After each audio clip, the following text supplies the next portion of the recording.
Tonight on Bridge City News, as of May 30th, there will no longer be a provincial carbon tax in Alberta, but will we see a federal one? The mortgage stress test implemented in late 2017 has had a major impact on Albertans' buying power. BCN's Ainsley O'Reilly will explain by how much. And a large sinkhole caught residents in North Lethbridge a little off guard. We will tell you what caused the road to collapse. Your nation, your province, your southern Alberta. From the heart of Lethbridge, it's Bridge City News with Hal Roberts. Good evening, thanks so much for joining us. Alberta Premier Jason Kenney says as of May 30th, there will no longer be a provincial carbon tax. Kenney says the Carbon Tax Repeal Act will be introduced at the legislature next week. He says an end of the tax brought in by the former NDP government will put an estimated $1.4 billion a year back into the pockets of taxpayers. The levy is charged on gas at the pumps and home heating using fossil fuels. Ending the tax, however, will open the door for the federal government to impose its own tax, similar to what it's done already with Saskatchewan, Manitoba, Ontario, and New Brunswick. NDP leader Rachel Notley does not think Kenney's tax plan of eliminating the tax is wise, setting the stage for a made-by-Justin Trudeau carbon tax to be imposed on Albertans. As part of the UCP plan to get more Albertans working and to help stimulate our economy, Premier Kenney has laid out his corporate tax plan for the next few years. Kenney says as of July 1st, the corporate tax rate would be cut from 12 to 11%. As of January 1st, 2020, it'll then drop to 10%. January of 2021, it'll be further slashed to 9%, and on January 1st of 2022, it would be reduced again to 8%. Kenney says by that time, the tax rate in Alberta will be lower than 44 of the 50 states in the United States. It would also create about 50,000 new jobs. In total, it amounts to a $4 billion tax cut. MLAs of the official opposition in Alberta were sworn in at the legislature in Edmonton yesterday. Lethbridge West MLA Shannon Phillips, who once held the environment portfolio as cabinet minister, will now become her caucus's new vice chair and her party's finance critic. She will oppose the UCP's finance minister, Travis Taves.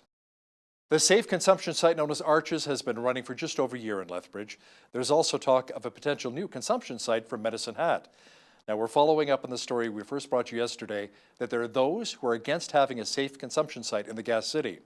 Cyprus Medicine Hat MLA Drew Barnes has written a letter to Health Minister Tyler Shandro opposing the site.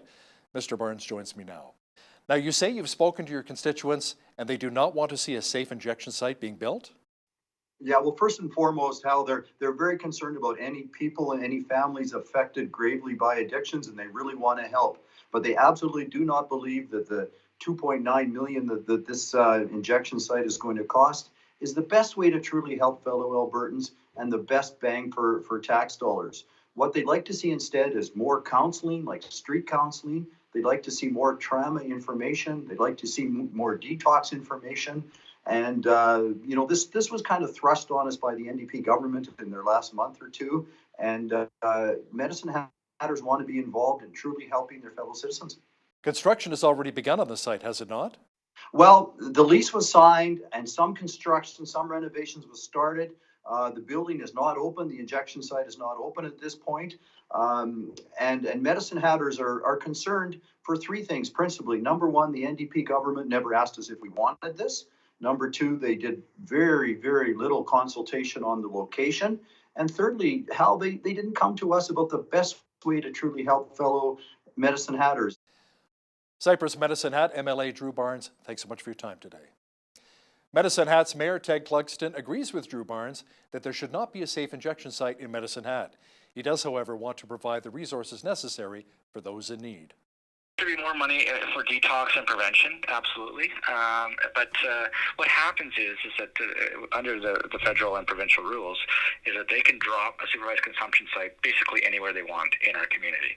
And the municipality really has no say. We can't do land use change or anything to stop it. So that's what happened. But the citizens, they look to the municipality and say, well, why did you allow this here in my neighborhood? And the number one thing in the email I get is, well, I'm not against the supervised consumption site. I just don't want it in my backyard. Last year, the Medicine Hat Police Service administered naloxone 32 times for opioid overdoses. According to the Lethbridge Builders Association, total housing starts in our city have declined by 27% this year. They also claim that the new home sales are at their lowest level since 2001. Bill took their concerns to City Council. Ainsley O'Reilly has the details. The Building Industry and Land Development Association has full support from City Council, who agree that the federal stress test should be eliminated. Housing starts are down right across the province, and in combination with the recession in the oil and gas industry, having an additional recession happening in housing is catastrophic for the province of Alberta. So, what is a stress test? To qualify for a mortgage loan at a bank, you need to prove that you can afford payments at a qualifying interest rate, which is typically higher than the actual rate in your mortgage contract. And what does this mean for home buyers? They might have to give up on their dream. That dream shouldn't be quelched by policy. It should be up to the individual and what they can afford. But to have it completely eliminated for people to be affected like this it seems unfair when surveys consistently say that this is the dream of Canadians. Realtors in Lethbridge are saying that the people in the $150,000 to $300,000 price range felt stuck and weren't able to purchase at the $350,000 to $450,000 price range. With that reality, the trickle effect begun. Some of the trades are losing their jobs because houses are not being built at a rate that they should be, right? And it's a rippling effect because all of a sudden you're not able to go buy the materials that you need to build a house, right? And then all of a sudden you have to start laying other people off as well, administrative people, right? President of the Lethbridge Real Estate Association, Justin Meyer, says that the fear of the stress test has settled down tremendously, and Lethbridge stats are soaring. And it hasn't really hurt Lethbridge. Lethbridge is its own little environment here. We're not affected by oil and gas as much as other places in Alberta. And so we actually have noticed, if you go back to 2015, 16, 17, 18, the average sales price year to date was $280,000 to $283,000. That was just year over year. This year we're sitting at $297,000. So we're actually up a lot. Like we're up a crazy amount. The amount of sales compared to 2018 to now for, again, year to date is up about 4% as well. So we're noticing that people are just kind of over it now. With municipal and provincial support from Jason Kenney, who has strongly advocated against the stress test, changes could be made in the near future. For Bridge City News, I'm Ainsley O'Reilly. The owners of a vacant property at 608 Fifth Avenue South applied to have their project considered for a tax incentive. The resolution at City Council would allow for more than $4.5 million invested into the redevelopment. We're very excited by what this incentive could do for the downtown, and it's just building off of some momentum of late.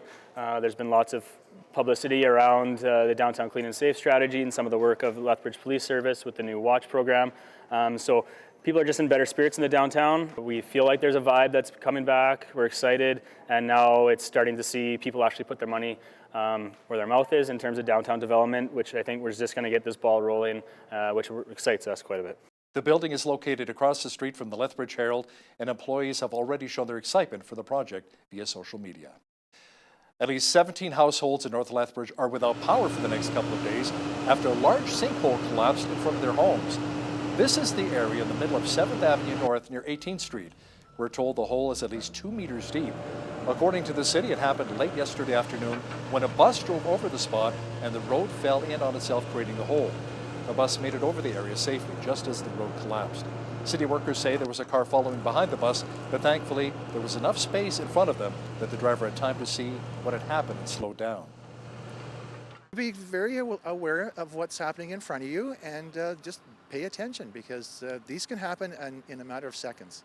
And that's exactly what this was. The bus drove over it, and a couple seconds later there was a hole in the ground. And it was big enough to swallow a small vehicle, or even a truck would fall in pretty nice too. It's more of a problem when the thawing changes the molecular structure of the ground, and then it shifts on us, which causes the water main breaks. How long are you out without water? Well, we're not certain, but it could be till Thursday, and depending on weather, if it gets nasty out, it might even be longer. Every year across North America, tow truck operators are tragically killed trying to help people on the side of the road. Thousands more experience near misses with oncoming traffic. Almost every time these incidents are completely preventable. Today is National Slow Down Move Over Day. The Alberta Motor Association is reminding drivers to slow down to 60 kilometers an hour or less when passing a tow truck with flashing lights, and to simply pull over to the next lane. In a release, the AMA says they respond to an average of 37,500 high-risk calls each and every year in Alberta. That is 1 every 14 minutes to help motorists in unsafe areas. Lethbridge is one of the largest urban park systems in North America. As Jeanette Rocher explains, with our growing population, Lethbridge College wants to better understand how our wildlife is being affected. The city of Lethbridge has one of the largest green spaces within an urban area. Its 1,600 hectares make it the third largest urban park space in Canada, with only Edmonton and Toronto ahead of it. The city wants to better understand how wildlife utilizes and cohabitates with the growing population of our city. And Lethbridge College students have been quick to jump on the research. You can talk to anybody and say, hey, have you seen the mule deer that walk across the street? And most people say yes, they're always there.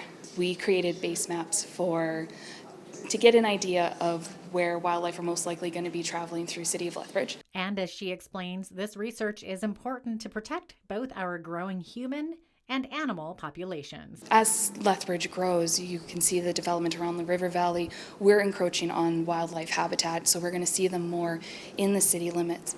And why that's important is you'll have issues with property damage, vehicle collisions, injuries to pets and people, and we want to be able to coexist with them so that they can reach the resources that they need and we can continue living our lives at a distance. This data was featured at Lethbridge College's first ever applied research conference, along with many other projects. We're celebrating today all of the research that we undertake here. One of the things we're doing is trying to promote what we do within the college to share that with our community. So the students are learning how to be innovative, learning how to be entrepreneurs, and they're working directly with industry partners in order to do that. For Bridge City News, I'm Jeanette Rocher. The Interfaith Chinook Country Kitchen on the Go hosted their Train the Trainer workshop today. The program was designed to promote healthy meals on a limited budget. BCN's Loris Alexander stopped by to see what's cooking. For those of us fortunate enough to have the essentials of life, the Interfaith Food Bank gives us food for thought, preparing nutritious meals on a budget. Today we're just finishing up a Train the Trainer workshop.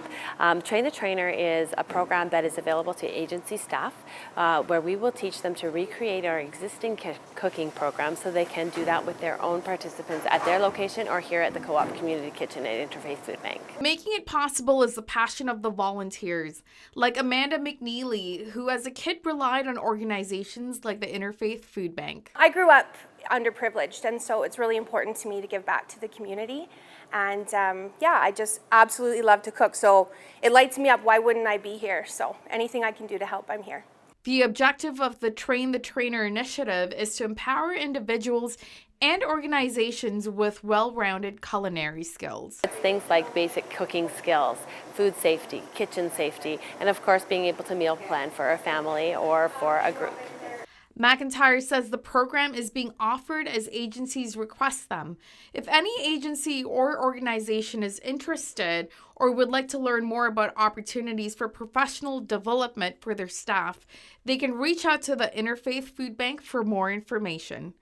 For Bridge City News, I'm Loris Alexander. The Target Hunger Organizing Committee is looking to connect with the community for the annual citywide food drive coming up on June the 8th. What we need now is volunteers to come out and sign up for a route. So these routes are usually about 100 houses, 200 houses, something like that, which sounds like a lot, but you can finish them in an evening very easily. And what you'll do is you'll pick up bags from one of the food banks, you'll go out, deliver the bags to each house, then on June 8th, come back out and pick up the bags that people have left and then deliver those foods in those bags to the food banks back on that day. It's a really fun day, lots of sorting, lots of people, music, it's really fun. This year, the goal is to raise 100,000 pounds or just over 45,000 kilograms of food. In Lethbridge, the food is equally split between the Lethbridge and Interfaith food banks. One Canadian is among the 4 people who died today following a mid-air crash involving sightseeing planes in Alaska. Global Affairs Canada has not yet released the person's name or hometown for privacy reasons. The U.S. Coast Guard says the 2 float planes collided as they carried cruise ship tourists on sightseeing flights near the town of Ketchikan in Alaska. 2 were still missing late last night. A spokesperson for the Coast Guard said 10 survived and were being treated in hospital.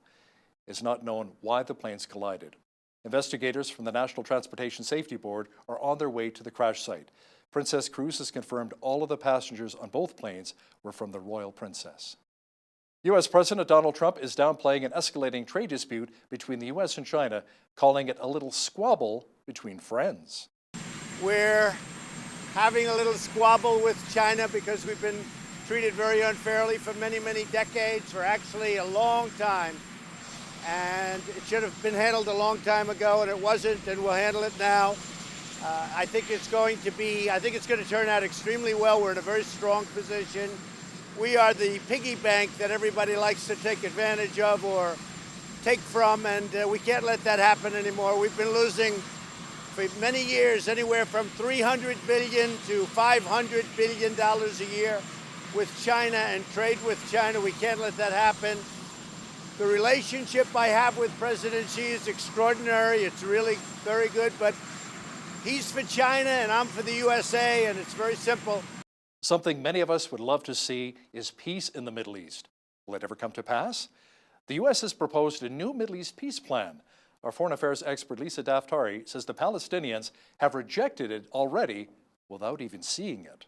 For the Palestinians to protest and to kick and scream before this is released is very telling of the reaction they will have. It's also very telling of the media coverage that we're going to see from this, coming from the Middle East, coming from the left, that won't even give it a chance. And that's a shame. It's a shame because, again, these are the issues that no one else wanted to tackle. And the Trump White House is tackling that all in the first term. Catch my full interview with our foreign affairs expert Lisa Daftari discussing peace in the Middle East and if a trade deal with the U.S. and China will ever get done. That's coming up in the second half of our show. Some sad news in the world of entertainment today. Actor, director, and comedian Tim Conway, who made a big name for himself as a regular on The Carol Burnett Show, has died. Conway was also regular in the 1960s comedy McHale's Navy and played the title character of Dorf in a series of comedy films. Conway also provided the voice of Barnacle Boy in the animated series SpongeBob SquarePants. Tim Conway was 85. So how do you like to cool off on a scorcher of a day? A polar bear at a zoo in Utah got a treat on a sizzling hot day last week. Nora got a chance to roll around and munch on a whole bunch of ice cubes. Nora's recovering from surgery to repair a broken bone and was recently cleared to have access to an outdoor holding area. Her normal habitat is a large chilled pool. A beautiful summer-like day in the Windy City. Some rain, however, is in the long-range forecast. Complete weather details are on deck. We hit over 20 degrees again today with lots of sunshine. Tonight, a slight chance of showers developing with a low near 11. Tomorrow, a mixture of sun and cloud and a high near 21. A low-pressure system returns on Thursday, bringing clouds and showers and a high of only 10. Friday, more rain in the forecast with a high of 6. Saturday, more showers developing with a high near 7. Rain and 8 degrees on Sunday. Victoria Day holiday Monday, a good chance of showers again and a high near 11. Looking at the almanac, the average high for this time of year is 18 and an average low of 4. The highest temperature on this date was recorded in 1939 at 31 degrees, and the record low was -4 in 2000. Sunrise was at 5:48, sunset at 9:07. Let's see how tomorrow's shaping up across the country now. Expect a mixture of sun and cloud and a high of 18 in Victoria. Mainly cloudy and 17 degrees for Vancouver. A slight chance of showers and 16 in Calgary on Wednesday. Edmonton will have rain and 13. Showers and 18 is expected in Regina tomorrow. Rain and 14 degrees for Saskatoon. Overcast and 19 for Winnipeg. A good chance of showers and 15 degrees for Toronto tomorrow. Thunder showers and 16 for Ottawa. Montreal will also receive some rain and 15. In the Maritimes, Fredericton, New Brunswick will have rain and 5. Halifax, Nova Scotia should receive some drizzle and 7. Charlottetown, PEI will also receive rain and 4. And in St. John's, Newfoundland, expect rain and a high near 4 degrees tomorrow. Agriculture Minister Marie-Claude Bebeau expressed Canada's deep concern with the suspension of Canadian exports to China when she met briefly with her Chinese counterpart. Both were attending the G20 Agriculture Ministers meeting in Japan. Bebeau says the Canadian government stands firmly behind its robust inspection system and good reputation of being a reliable supplier of quality products worldwide. Bebeau also said the issue needs to be resolved quickly. A jury ordered agribusiness giant Monsanto to pay just over $2 billion to a couple claiming that the company's popular weed killer Roundup Ready caused their cancers. In 1982, they bought their dream home and wanted to keep the weeds out of the driveway, wanted to keep the weeds away from the pool. and started spraying Roundup.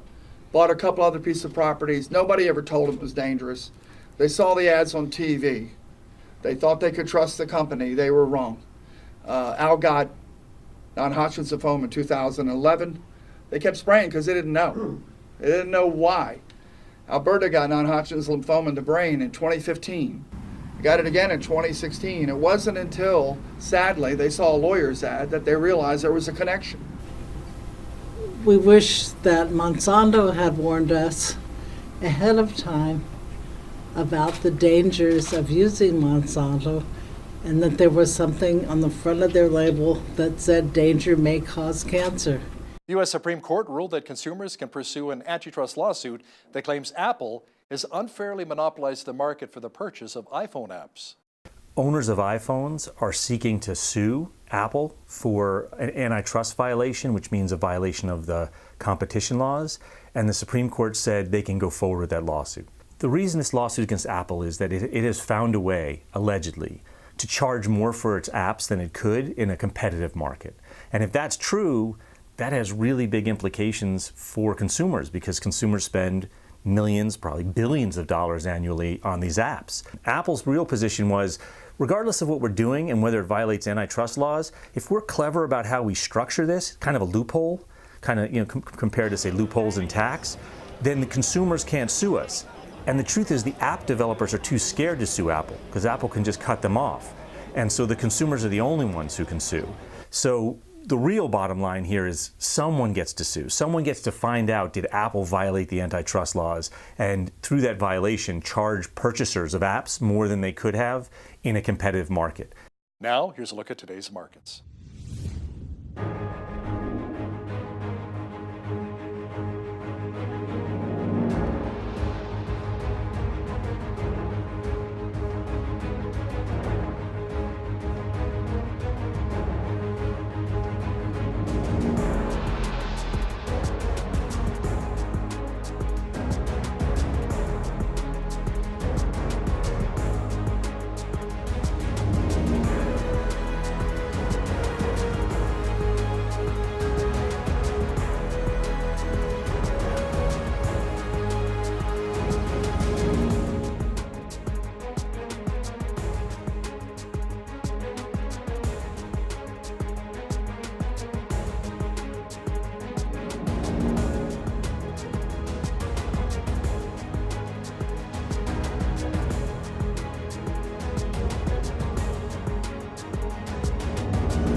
Recapping one of our top stories this hour, Alberta Premier Jason Kenney says as of May 30th, there will no longer be a provincial carbon tax. Kenney says the Carbon Tax Repeal Act will be introduced at the legislature next week. He says an end to the tax brought in by the former NDP government will put an estimated $1.4 billion a year back into the pockets of taxpayers. The U.S. has created a new Middle East peace deal, but it has already been shot down by the Palestinians. Our foreign affairs expert Lisa Daftari has details next. But first, here's a look what's happening in and around your community. Here's your Bridge City News Community Calendar. Lethbridge Senior Citizens Organization is looking for volunteers who can assist with the Meals on Wheels program as couriers and drivers. Meals on Wheels serves 60 to 90 clients every weekday. Using their own vehicles, drivers work with the couriers to load and deliver meals on a specific route. Couriers bring the hot meals right to the client's door. Shifts take place from Monday to Friday, 10:30 a.m. to 1 p.m. For more information, call Chelsea at 403-320-2222. Come to the Nika Yuko Japanese Garden for Victoria Day on Monday, May 20th. From 10 a.m. to 7 p.m., enjoy fun activities for the whole family, such as guided tours, kite making, ninyo dancing, and try an Okinawa donut. For more details, visit nikayuko.com. Come out and support a worthy cause. The Lions Foundation of Canada Pet Value Walk for Dog Guides is taking place on Saturday, May 25th at the Gunnery Picnic Shelter at Henderson Lake Park in Lethbridge. The mission of this foundation is to provide dog guides at no cost to Canadians with a medical or physical disability. For more information and to register for the walk, go to walkfordogguides.com. And that's your Bridge City News Community Calendar. Trade talks between the United States and China have ended with no new deal, and tensions are running a little bit high right now. To tell us more about it is our foreign affairs expert, Lisa Daftari, joining me once again via Skype from Los Angeles. Lisa, the Trump administration has slapped $200 billion of new tariffs on Chinese goods, and now China has retaliated. When are they set to meet again, or will they meet again? Yeah, the tariffs were slapped on the day that the Chinese representative actually came to meet with Donald Trump. So this has no bearing on the meetings. It has a bearing on the resolution. I think that's the goal that Donald Trump has here. It's that it's fine. They keep meeting, but they can't agree on the concessions. And, we had candidate Trump promise that he would fix this China situation even before he even had any desire to run for presidency. He would talk about the fact that China takes advantage of this lax global economic environment. And it's not just trade. I think people need to understand more of it comes from the stealing of patents, intellectual property, et cetera, that we're more concerned about. And how are we going to enforce that with a trade partner who's not looking to play by the rules? It's interesting because these tariffs, you would think, they are definitely taking a toll on the Chinese economy. I have sources on the ground there who talk about factories being shut down, the banks really suffering. You'd think that they would want to play fairly in order to continue playing, but they're not going to take this one sitting down. I think that we're going to see a lot of back and forth before we have any resolution, and Donald Trump's not going to back down. This is something that he, again, feels very strongly about, and will continue to add on the punitive measures. And in the interim, the costs of many, many items are skyrocketing in both places. Trump says that China's been taking advantage of the United States for many years, and Beijing says no one should expect China to swallow bitter fruit. Just dealing with dictatorships must be a real challenge for the Trump administration. First Kim Jong-un in North Korea, and now this. Yes, I think on the foreign policy front, you have Donald Trump dealing with North Korea, with China, with the Iranian regime, and you don't generally see a president who will seek re-election, will seek a second term, going after these hot button issues that are not guaranteed a resolution, are not guaranteed to come out positively. It's provoking, these wild beasts that may not respond in the way that he hopes or he calculates. All three nations are rogue nations. All three are dictatorships. All three have taken advantage of a very lax U.S. foreign policy for over 8 years. And when all three, you've seen headlines like this before, are almost saying, let's maybe play out the clock and we can hope for a Democrat to win in 2020 so we have a better chance of basically manipulating that candidate, that president. It looks really bad. I say that here to the naysayers who really oppose the Trump foreign policy. When our enemies are waiting for him to leave office, he's doing the right thing, or at least standing up to our adversaries can only be a positive thing in protecting U.S. assets and trade, economy, et cetera. Now, despite a recent U.S. military buildup in the Middle East, Lisa, U.S. Secretary of State Mike Pompeo says the U.S. is not aiming for a war with Iran. He said the aim is really to change the behavior in Iran's leadership. Yes. Well, that behavior includes importing billions of dollars into the global terror initiatives that Iran has always supported, including suicide bombers, including Hezbollah and Hamas, including having their tentacles in places like Syria and Iraq and Yemen, in Lebanon, in Gaza, and the list goes on and on. And the Trump White House has said many times, when Nikki Haley was at the UN, she said this, Mike Pompeo has said this, Donald Trump has said this, that they're not directly looking for regime change, but they're looking for behavioral change. And that's because what would regime change even look like for Iran? What is the next government? What's the viable government? What's the replacement government? So instead, they're looking to place enough economic and political pressure on the current regime to see some significant changes in their behavior. And we haven't seen that. All we have seen is a reciprocated, chest thumping and threats and provocations. They went after Saudi tankers in the seas around the UAE early this morning.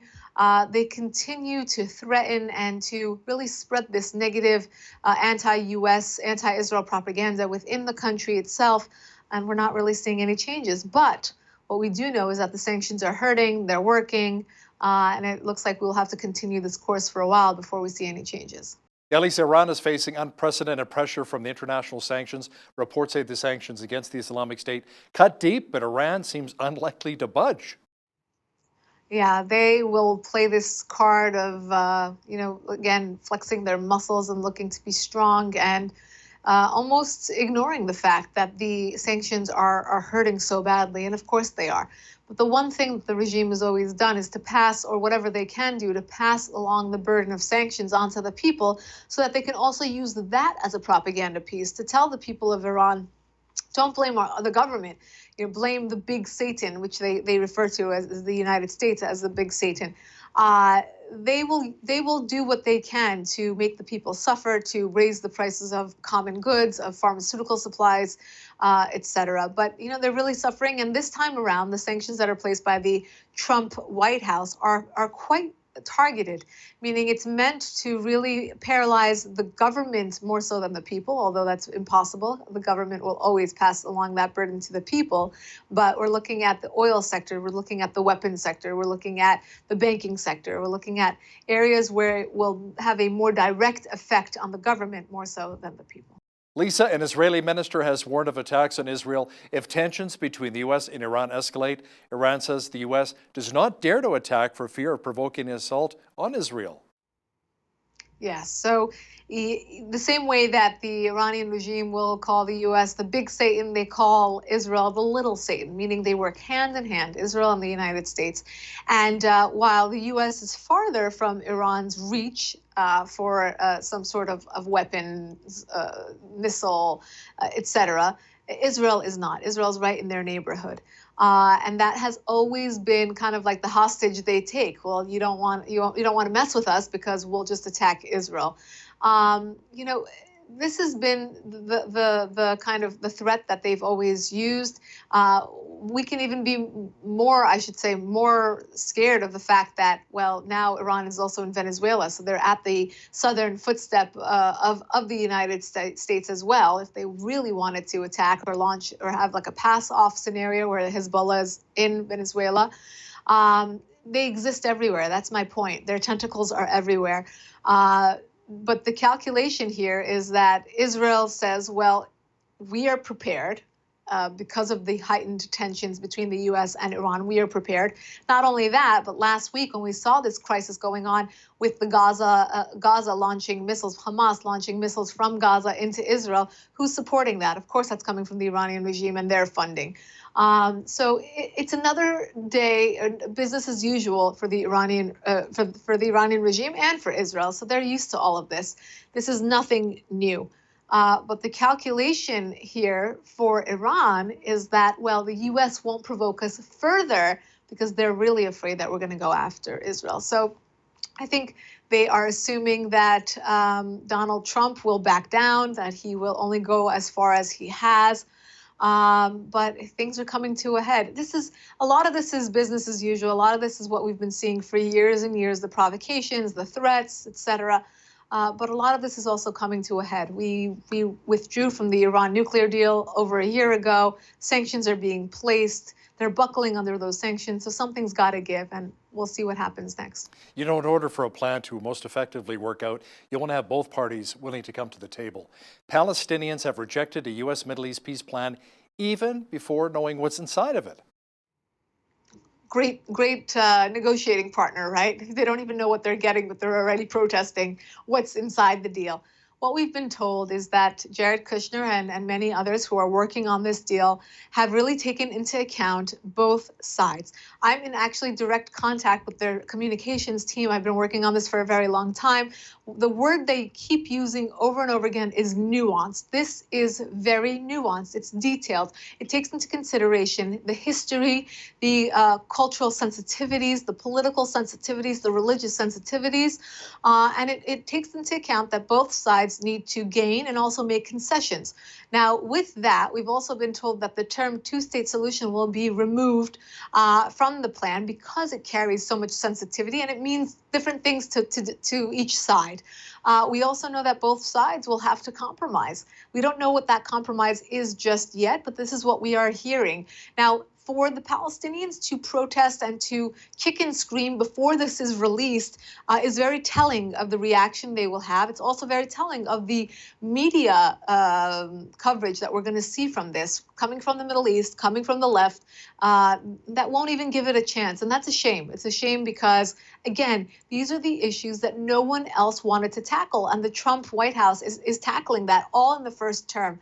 And to see perhaps some significant changes taking place in the Middle East. I mean, Bill Clinton tried and he gave Yasser Arafat and Yitzhak Rabin Nobel Prizes on the White House lawn, and we saw nothing from that. We saw nothing from that, and decades of murder and bloodshed in the region ensued. So if there's a chance that something positive can come from this, I hope that both sides could be open-minded.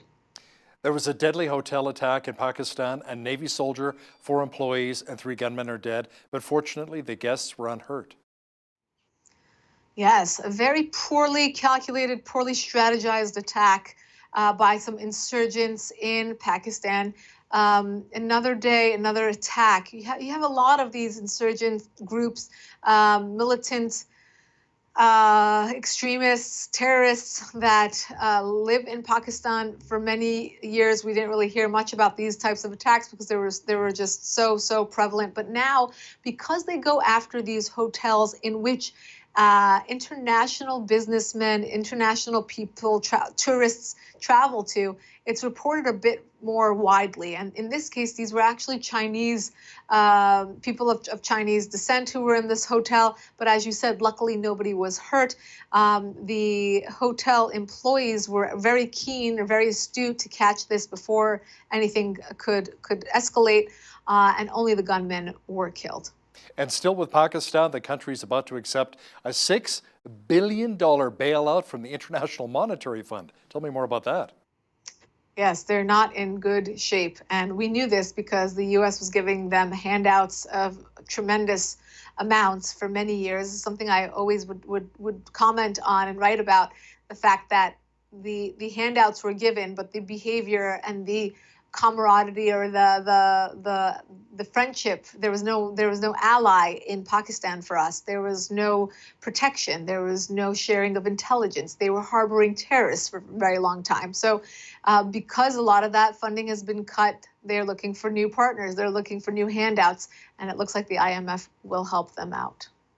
Boeing is looking at crash payouts to the families of those affected by the 2 plane crashes over the past 6 months involving their 737 MAX jets. Lisa, the money would be partly based on how long passengers knew they were doomed? Yes, it sounds very silly. It basically, based on how long you knew, meaning when you were in the air and alive, how long you knew that the plane was going down, that basically is a measurement of how long you suffered. And payouts in litigation cases are always, I only know this because I worked at a litigation firm for one summer during college, but litigation payouts are based on how badly you suffered. So the more you suffer, the more the payout. So in this case, the families of those who perished are going to be paid in accordance to how long their family members suffered, how long they knew they were going down, and how long that anguish really stayed with them to anticipate death, really. It's awful to think about it this way. I think that the headline really popped on the page for that story, and it continues to, because how do you put a value on life and more or less, or how does a family member really accept that? So it seems a bit stark, but that's the way they're calculating the payouts. Wow, it's incredible. Our foreign affairs expert, Lisa Daftari, joining me once again from Los Angeles. Thanks so much, Lisa. My pleasure.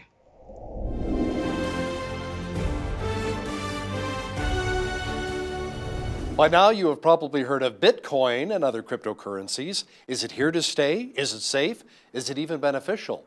Joining me now is Fergus Hodgson. He's the Executive Director of the Latin American intelligence publication Antigua Report. He's also a research associate with the Frontier Center for Public Policy. Thanks for joining me today from Ottawa. It's my privilege. Thank you. Fergus, can you first of all explain to our viewers who may not be familiar with cryptocurrency, what is it exactly?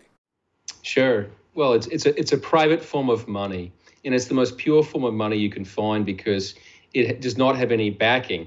Its sole offering is a means of exchange. So when we want to trade things, we can either focus on barter, where we actually trade something directly, or we have some medium of exchange. And cryptocurrencies offer a medium of exchange, a digital token, a medium of exchange that is outside of government or outside of central banks, and it's an evolution beyond gold and silver because it has no backing. Purely its own ease of use is the selling point. Now, because it's a decentralized currency, are we seeing more people in less developed countries using it? It may open doors that otherwise may not be open for them? Yes, so actually that's a great question because Canada and New Zealand, where I'm from, we have basically the best central banks in the world, along with the likes of Switzerland. So we suffer very little inflation. I mean, a couple of % per year. I mean, I would like zero, but in places like Argentina or Venezuela, where inflation is out of control, of course, people are trying to flee the regular currency. And that means, yeah, so basically right now, Buenos Aires is one of the key hubs for the adoption of cryptocurrencies. Obviously, Bitcoin was the first, and so it has the most name recognition, but there are literally hundreds competing to take up this opportunity. You know, I'm thinking about the Zimbabwean dollar. You get 10 trillion Zimbabwean dollars. That's worth maybe 30 cents right now. So maybe they should look at a cryptocurrency as well, right? Well, my own view is that in the long run, private currencies will beat out central banks. And the truth is, too, that central banks are not like gravity. The Canadian Central Bank only began in the 1930s. Private banks or private currencies reigned for most of human history. So central banks are really a modern development and an unstable one. The current regime has been off the gold standard since 1971. So in terms of the hyperinflation, this has happened all around the world. There is a project studying hyperinflation, the Troubled Currencies Project, based in Washington, D.C., and you can follow them. They do private assessments of inflation around the world. And like I said, Venezuela and Argentina are up there right now. I traveled to Venezuela a few years ago, and one of the jokes was that if you want to have too much money to put in your wallet, go to Venezuela, you're rich. And literally, you would have $100 and you could not fit it in. Basically, it would be a briefcase full of cash. Fergus, how susceptible is cryptocurrency to inflation or deflation? Well, one of the key points of Bitcoin is that it is inflation proof. In other words, there is no central bank devaluing it or diluting its availability. There's a clear formula of availability which is fixed. There can be no devaluation of it. However, given the fluctuating demand, even if the supply is fixed, there's fluctuating price value of it. In the long run, of course, the average leads to increased valuation. However, there is fluctuation. With the challenge, too, is that we're dealing with many different cryptocurrencies in this space, and they have different designs or features or whatever it may be. And there's given the concern about fluctuating value, there is a new round of cryptocurrencies called stable coins, which have particular features that make them, as the name implies, more stable. Fergus, I think many people have doubts about cryptocurrency because, as I understand it, it does not have any solid backing like gold. Does that present maybe some potential problems? Yes and no. The challenge with gold is that it's obviously served as a fractional reserve, that when you actually put a gold in a warehouse and give bills out to redeem in gold, the warehousing becomes a fractional, becomes redeemable in a fractional sense. So in some ways, getting away from that's an advantage in that we don't have fractional reserves. However, there is no lock on its value. In other words, that it is not tied to anything physical, and therefore its pure selling point is its capacity to be a medium of exchange, and therefore it proves itself based upon its for example, it's not controlled by any borders or any governments, and it's purely digital. It has advantages over the current forms of money in circulation. Is it not having a backing? It may lead people to trust it less, but even so, in the long run, my own sense is that will be an advantage. So how difficult is it to learn how to use cryptocurrency? Would it be a bit of a challenge for seniors?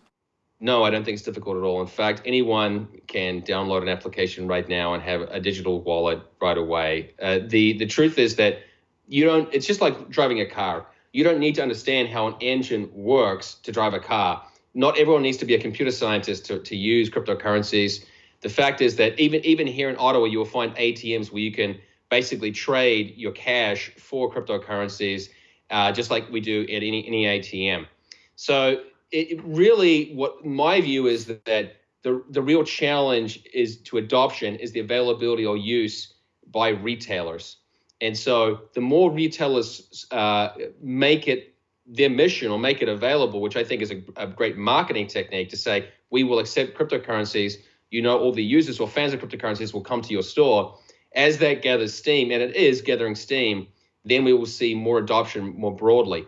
And also, as more people become online entrepreneurs who deal across borders and don't want to deal with exchange rates, then we will see more adoption, because that's one of the chief advantages, not only avoiding the government inflation, but being able to not deal with exchange rates at all, simply dealing in a digital form, direct. So how are the governments of the world responding to this trend toward using cryptocurrency instead of federal bank cash? Yeah, that's a great question. Many governments fear this. They realize that their monopoly or their hold on cash is weakening. And a bunch of them have outright banned it. Ecuador is one.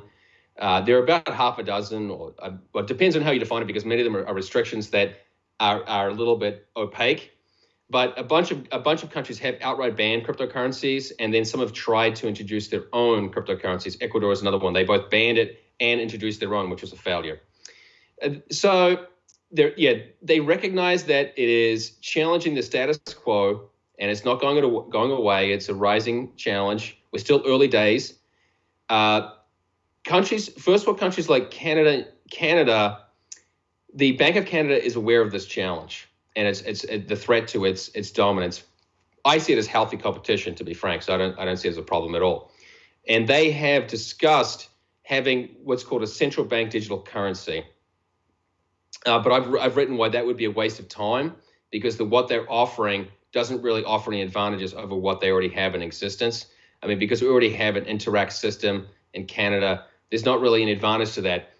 My own view too, though, is that whether the Bank of Canada likes it or not, it is going to struggle to compete with private currencies over the long term. So over 10 to 20 years, you're going to see the Bank of Canada really have a hard time competing with private currencies, because many people do want advantage. Like I said, they want borderless currencies. They want to get away from inflation.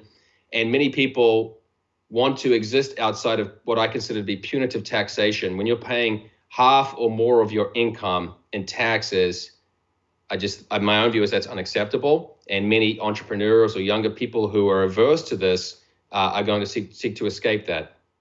So how can governments effectively tax cryptocurrency, Fergus? One of my good friends, Max Borders, actually says they cannot. That the truth is that he's written a great book, The Social Singularity, and he's explained that cryptocurrencies are basically at odds with income taxes in the long run. That because cryptocurrencies are so easily moved around geographically and don't really fit into any one jurisdiction, and because they exist outside conventional financial institutions, it's very hard to clamp down on them. Some people might get afraid that the welfare state's going to die, and again, I'm not afraid of that, to be frank. I want more checks on government, because right now in Canada, there's a huge battle over taxing carbon, which is a natural occurring substance, and it's very difficult to measure. Regardless, soon it'll be taxing plastic bags. The power of the government to tax us, in my mind, is already too great. And the limits imposed upon technology of people basically avoiding this, I see it as a healthy check. I prefer the rule of law. I would like us to maintain the rule of law, but at the same time, I want governments to know that the level of taxation we are experiencing in modern economies in the 21st century is just out of control, and they have basically brought this upon themselves.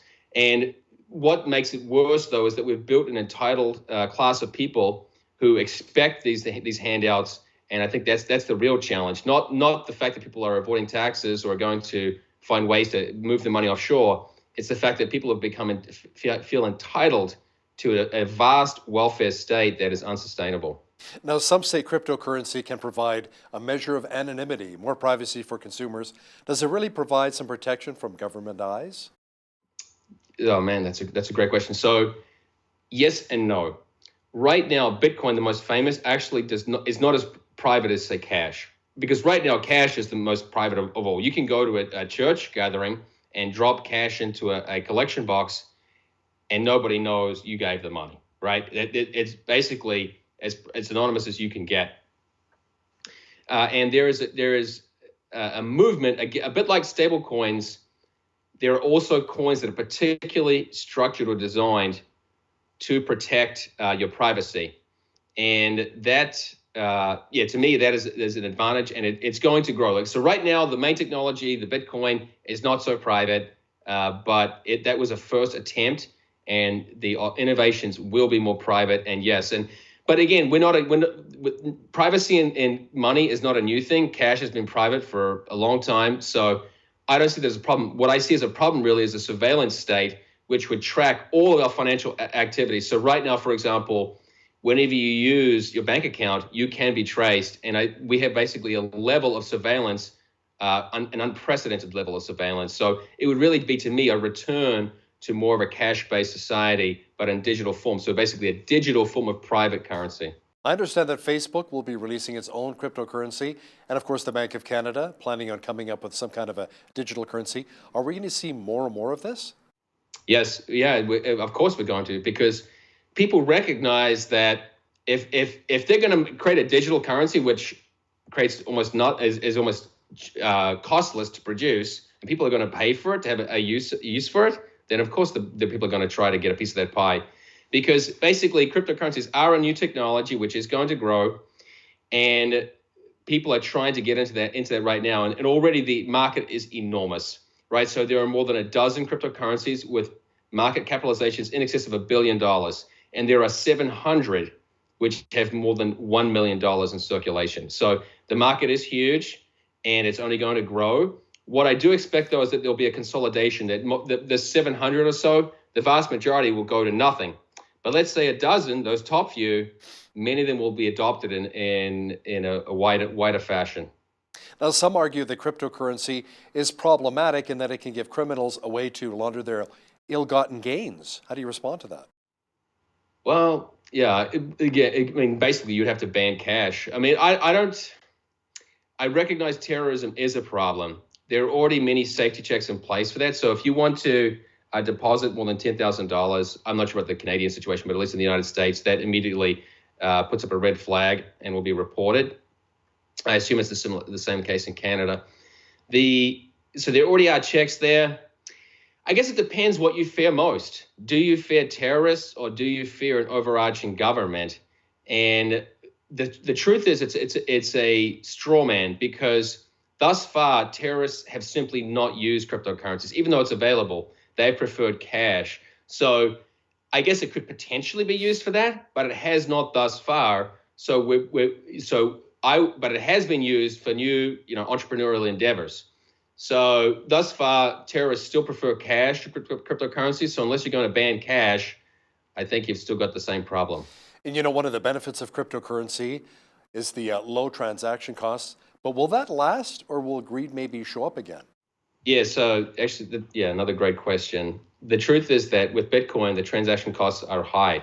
That's one of the reasons why Bitcoin, about I'm trying to think now, a year and a half ago, was Bitcoin had a big rally, a big peak. And I think it got to worth $20,000 per, or 20,000 US dollars per Bitcoin. And I was back in New Zealand, and my father, who's a sheep and cattle farmer, was asking, what is this Bitcoin? And when my old father was asking me, I realized this is probably the peak of the bubble. Right? But one of the reasons why it came back was that the cost of transactions was getting high.